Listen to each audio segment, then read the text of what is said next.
Every year, we do a 10-day period of fasting and prayer. This year, we thought that we would record these, and so welcome to Restored Church's 10 days of fasting and prayer. And for day one, I see two unmistakable truths about God throughout Scripture, and I believe you'll see this from Genesis to Revelation. And because of what I believe God's calling our church to in 2024, I'm seeing it more clearly than ever. I see, number one, God desires to dwell with his people. You see this in the garden with Adam and Eve. You see it in the book of Revelation, that his dwelling will be with men. The second thing that I am seeing with greater clarity than ever before, as only God could allow me, is that I see his desire to reach the world. And if you're looking for it, you'll see it. And even in our Christmas series that we're doing now, we're seeing that even revolving around the birth of Christ, God's desire was to reach the world. In Genesis chapter 2, verses 10 and 11, it says, a river flowed from the land of Eden, watering the garden, and then dividing into four branches. The first branch, called the Pishon, flowed around the entire land of Havilah, where gold is found, and the gold of that land is exceptionally pure. Second branch, called the Gihon.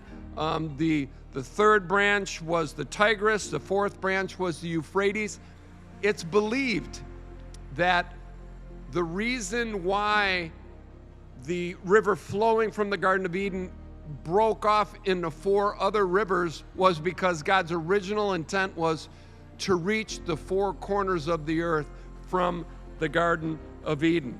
And so, true or not, it sure is consistent with who God is and what his heart is for all humanity. And so you can easily see how you could at least think that way. Even when I think about the Jerusalem cross with the four smaller crosses in the crosshairs, they represent the four gospels, or that from Jerusalem, the gospel went out to the four corners of the earth.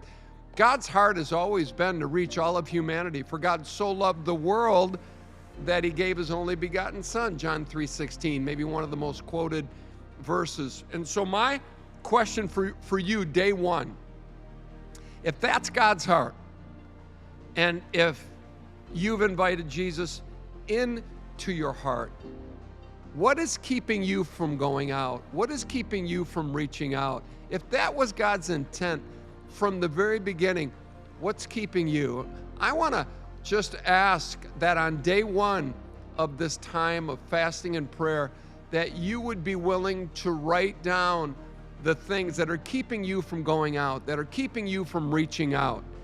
Write down all of those things and then pray about them and allow the Lord to show you how he has more than enough grace, how he can compensate, and how he can make up the difference for every flaw, for every weakness that you have.